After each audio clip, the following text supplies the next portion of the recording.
Now let me move to this. If what Peelinks Electroworld has achieved in Lokoja, if we place Peelinks in Lagos or in Abuja or in other states, do you think that the same result we have here will not be times 2? Possibly, it might be times 2, it might not be up to this. It's a two-way thing. Okay. Because you need a lot of things for certain things to fall in place. There are a lot of processes. I might go to Abuja and become a resounding success. I might go to Abuja and become a very loud failure. So it's not about location.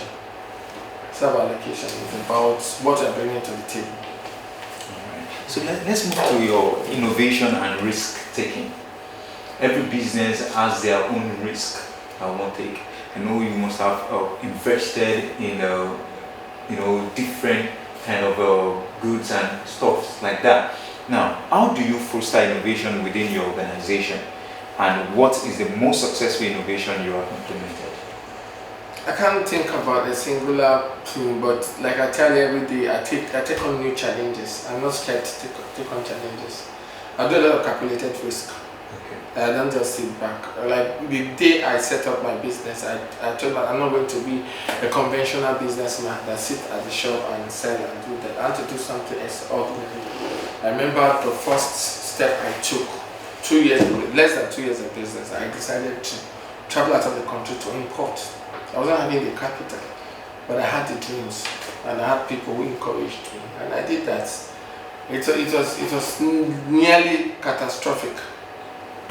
I had issues with trying to clear the goods. It actually got stuck somewhere between the Middle East and Nigeria for more than 8 months. It was traumatic.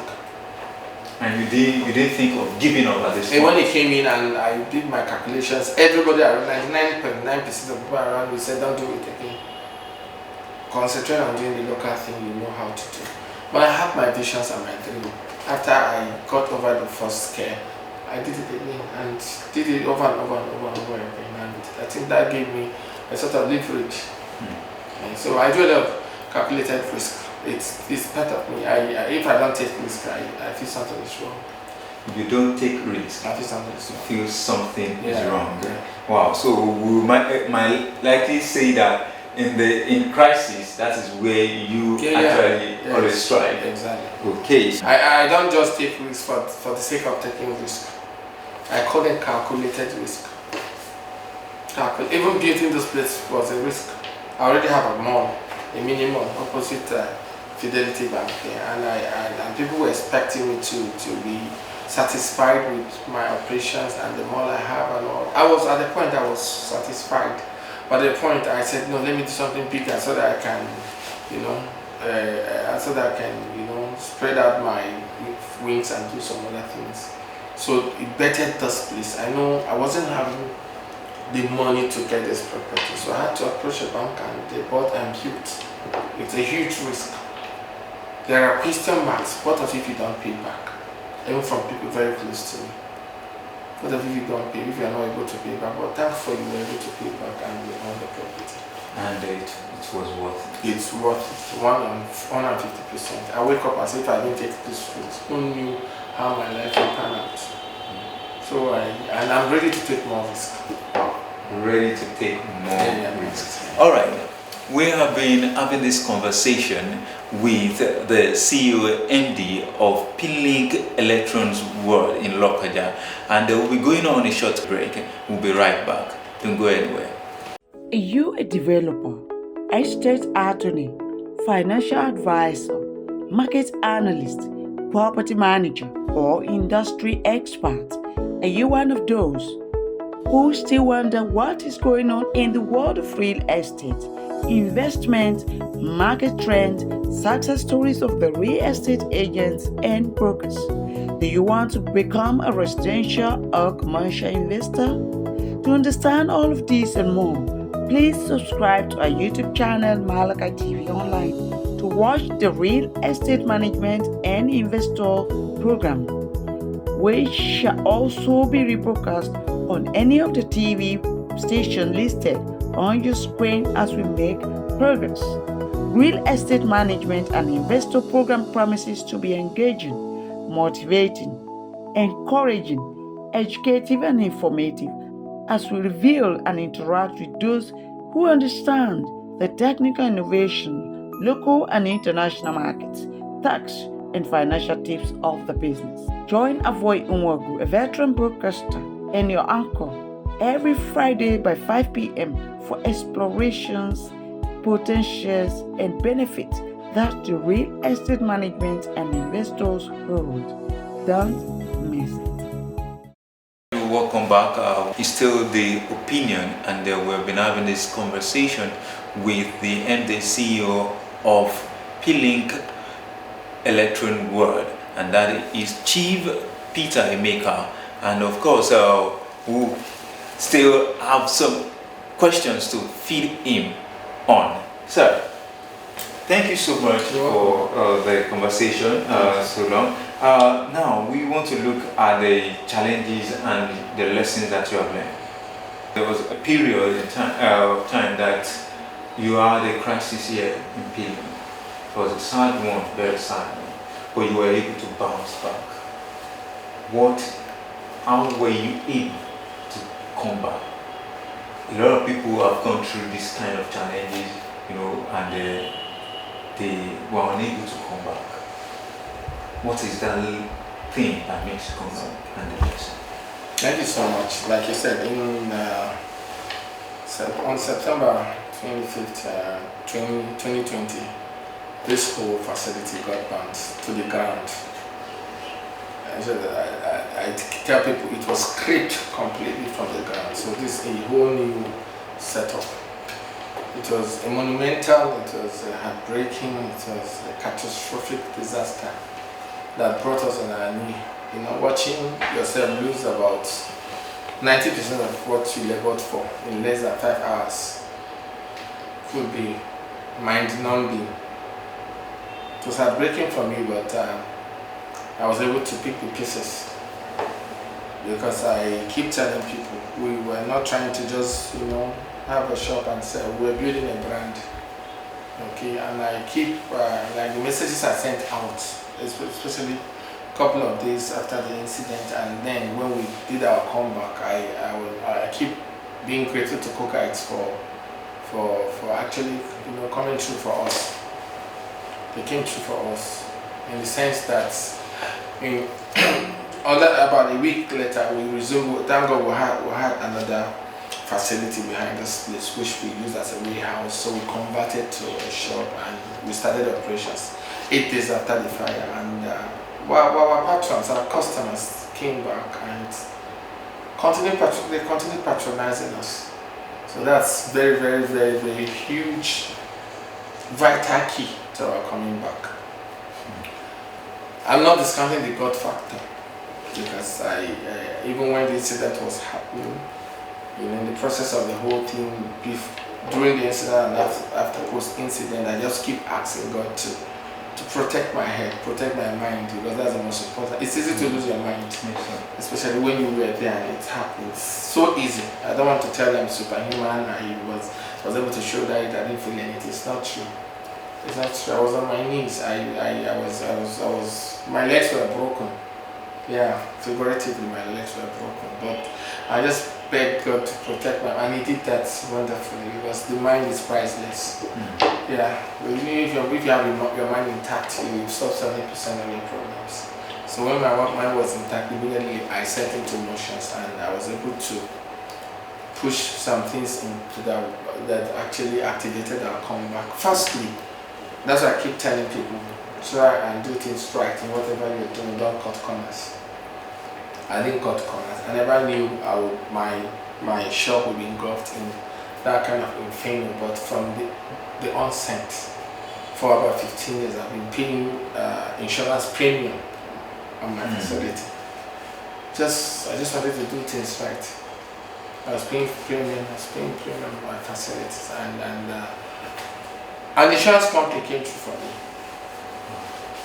Immediately after the fire, I wasn't even thinking about the insurance company. My bankers said, look, the insurance policy and all that, and we got in touch with them, invited them to town, and they did their investigations and everything. We put forward our claims, and that's when God came in again. God has been with us, but another very, very, very remarkable intervention by God was that in Nigeria, in Africa, the insurance company didn't contest our claims. Wow. They paid us 95% of our claim. 95% of our claim. I've never heard about that. I know they paid 50, 40, 50, but they paid us 95% of our claims. It was incredible. It was incredible. So that's one of the vehicles that brought us back to where we are. And then the number one thing I keep telling people, the biggest capital in business is integrity. The biggest capital in business is integrity. If you want to be an entrepreneur, let your word be your ground. Don't even if you are at the top of your business, even if you are doing so wonderfully well, don't change that basic attribute of yours. Okay, I have customers. Let me put it in context. I have customers give me stuff, supply me stuff to sell, both in Nigeria and outside the shores of Nigeria. I buy on credit from them. 80% of people buy on credit from, especially from guys outside Nigeria, tend to end up disappointing them because of the amount of money involved and all that. You tend to channel their money into something else. Probably get big house, get a wonderful car and all that. But for 20 years, for about 18 years I've been traveling about the country. I have these set customers that I've known. We became family, almost families in Dubai and in other cities that supply me. I've never ever disappointed them. I make you my promise, I'm going to pay in 4 or 5 months. I try as much as possible to pay. I mean, there are reasons why I can't pay. I will reach out to you and say, please, can I get a luxury of additional 1 month and all that? It's going to be, interface with people. So even in Alaba, people know Peelinks as a guy who is true to his word. From local, yeah, from local. Peelinks and local. If he tells he's going to pay you in the next 2 weeks, he will pay you in the next 2 weeks. Wow. Even if he doesn't have money, we'll find a way to reach out to you to plead for additional couple of days. We have people who you get supplies from people and you start hearing stories. So we start changing numbers. But thankfully, I had that reputation intact. 8 days later, with everything gone, my boys went to the market and came back with about 4 trucks of goods, massive trucks of goods, and we went back to status quo. We started operation as if nothing happened. 95% of what they came back wasn't paid for. But over time, you are selling your payment, and before you know it, you broke even. A month later, my foreign partners insisted I come over. We went to Dubai and they asked me to make a proposal how I'm going to do a comeback. I gave them my proposal, hoping that they might accede to some of my requests, 50% of my requests. But they acceded to 200% of my requests. 200. What I asked for, they did it for me times 3 times 4. That's the God factor too. Wow. So everything happened, everything fell in place. There's no option but to do a resign. They better come back. With everything that happened post fire, I wasn't having any option but to come back to the insurance company were there for me. My customers in my Lagos suppliers, my customer went for me. My local customers kept patronizing me as if nothing happened. That's goodwill, and that's what integrity can do for you. So basically, these are the things and other little things that fell in place. And before you know it, in 9 months we were able to rebuild this place with the funds that came from the insurance company. That's why we built it better. It's a bit better than what we had before. Yes, a bit bigger and a bit better than what we had before because of the funding will come from the insurance company, and the rest is history. Far better. Yeah. So the rest is history. So it was important. You don't come corners. Defend your integrity with your life if you want to do business. Whatever, especially your customers that buy from you, your clients that supply you, treat them, I treat them with care. They should sacrosanct.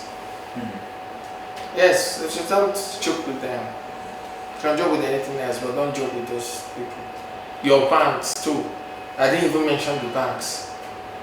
Fidelity Bank, Sterling Bank, they came through for me. Access, they came. It's just so many banks lined up that they want to bring me back to life. They want to bring this business up because they've looked at our history. 15 years. I said when we started, I take a lot of loans, but I've not defaulted in 20 years. Wow. For a day. I don't default, I don't. Because it's integrity. It's just for me it's life and death situation. If instead of defaulting, I've sold so many properties in town just to, see up some of my facilities, my debts. You don't see me engaging in legal battles with the bank. It's not possible. As I know some of my colleagues that find joy in doing things like, but I don't have the time. I'm not cut. I'm not wired like that. Wow, your son and all the journey is more like a business genius. Right, there have been you have clearly a lot of rumors and a lot of talk. People have a way of criticizing success. Many people, some persons have said, oh, this is Africa, oh, he's fetish, oh, no, he must have been doing something. How will he be so big like this among others? How do you handle such criticisms? I have a mentor in town that said that if you want to succeed, you just block your ear like a lizard. That's Mr. Femi Akande, MD CEO, Treasures Confectionaries and Restaurant. There was a business meeting that he made a comment like, just block it. What is your goal? Do you want to listen to people? Do you want to be distracted from your goals? Yes, because we're in Africa, everything has reasons. You fail if there's a reason. It's your grandmother in the village that made you to fail. You are doing wonderfully well. It's because you are fetish, And I just feel so bad for people because it's affecting a lot of people, especially young people. What we are doing is nothing fantastic. Younger people with the skill set they have will do better than us with little effort. But when you have that mindset that if you don't do something fetish, you can't even feed, it's going to control your life. You believe if you don't go south, if you don't do this, you can't even buy a tukumboka. It's nonsense. This is anyway. This is just an average life. You're not even a middle class. You're not even a middle class. You see billionaires, real dollar billionaires at the age of 28, less than 30. I'll be 50 this year. I'm not doing anything fantastic, but comparatively with our society and the mindset and the stories and the churches are not helping matters. Our churches, I'm a Christian, but they're not helping matters. What do you mean? When you talk about that, churches are not helping matters, what do you mean by that? Yeah, they'll tell you stories that don't really happen. Probably there's a lot of stories will come up that somebody did fetish, and the movie industry too. Fetish thing to make money. Where is the money coming from? Does he have a CBN? I know people do a lot of fetish things, but that's their own business. Entrepreneurship is a different journey, it's a different pathway to what they're talking about. If I'm having my money easy, where will I be here?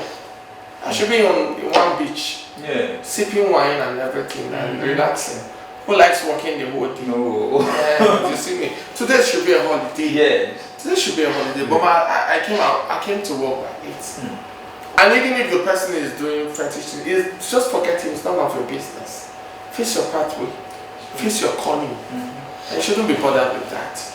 If you are fixated with what somebody is not doing or what somebody is doing, it's going to influence your life. What is your goal? Define your goal, realize your goal, and pursue your goal.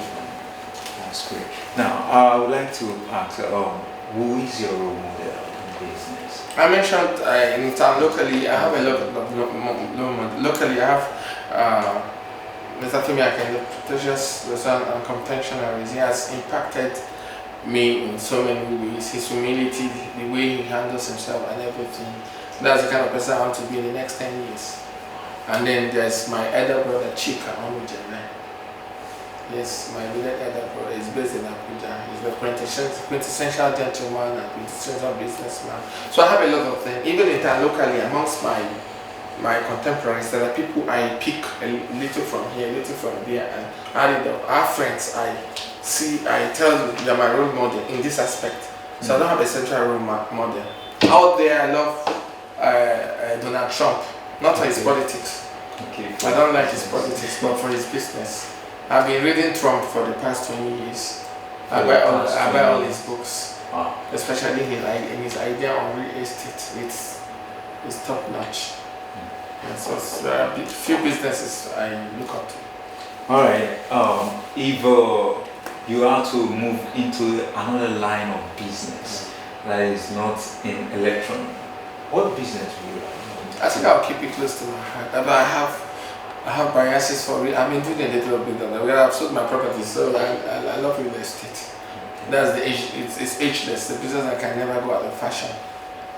And it's, you use that to conserve whatever wealth you have, whatever money you have. That's an attraction for me.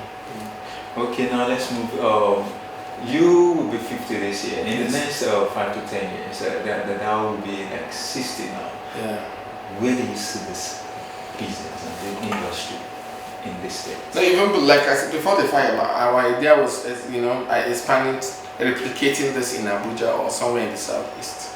But the last couple of years we were trying to use it to rebuild.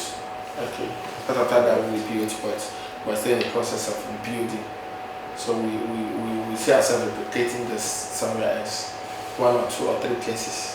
Okay. Yeah, bigger operations and more organized. Within Kogi State or outside? No, not Kogi State. Okay. Not Kogi State. Certainly outside Kogi State. Okay. Now, to a last phase of the question is your personal philanthropic attribute. We've heard a lot of things, how you do your philanthropic activities, and now the question is how do you balance your professional and your personal life? There are a lot of people who come and need this help, need you to do this. You're like, how do you manage all this with your personal life? How do you balance it? I'm lucky. If you had come like 2 hours earlier, you would have met my wife at the counter. She's actually the vice president of this operation. She's always here. You see a fair woman, so we work hand in hand. So it's a lot easier. We are blessed with 3 kids, and she's gone back to live with the kids now. So it's a lot easier. She understands what I do. She's part of what I do.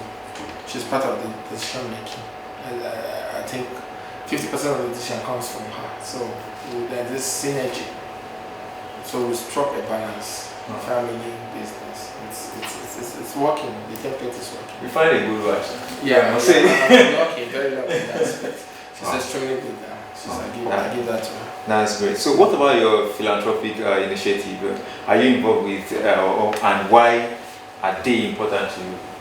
Yeah, for me it's about giving back to the society, and I have my core religious beliefs too. Okay, everybody has their religious beliefs. There are things I believe should be done in a different way. So I believe in giving back to the society. I have a couple of them. I also run a football academy. Okay. Yeah, that's taking the youth out of the street. I have a tribal football academy that in town, one of the oldest in town. And I'm doing a lot of philanthropy. I don't need to put a name to what I do. Okay. But like I said, it's between me and my God. We do a lot of outreaches to orphanages, to the hospitals, and to indigent people. We do a lot of that. Yes. It has been an amazing time having this conversation with you. I must say, Chief Peter Emeka. Thank you so much for having us. It has been so much great. But on the last note, what will be your word to the youth around this? Look, I want to tell them that they are bettered in a very exciting time. Okay, the explosion of the internet, the AI, Google and the rest are wonderful tools for them to succeed. I know things are tough generally, especially in the country, but when you want to do it, when you really want to do it, with the tools available, you can earn a living. You don't need to do anything illegal. You can learn anything on the internet. You can learn a second language just using the Google app. And my kids were learning Hausa with the Google app, and they're not doing badly. And I said, wow, you guys are living in exciting times. We're a bit old school. Okay? I can't handle the internet like some of the young people can handle. I can stay positive. Don't be in a hurry to ride that car. Don't be in a hurry to live in that house. Don't be in a hurry to wear that, to buy that phone. But invest in your art. Invest in whatever you do. Success is certainly will herald your footsteps. It's certainly, there's no two ways about it. Push relentlessly and success will come your way. That's the message I have for you. Thank you so much, Mr. Peter Emeka. It has been a nice time having this conversation Thank you so much. with you. All right, this is where we'll call it a wrap. Do well to join us next time on The Opinion on MLC TV. I remain your host, Abiodun Sadiq is my name. Bye for now. Thank you, Abiodun, for this section. Please keep watching Malachi TV on YouTube daily. Subscribe if you have not and follow all our social media handles as displayed on the screen. I am Faith Adike. See you next week for another interesting package.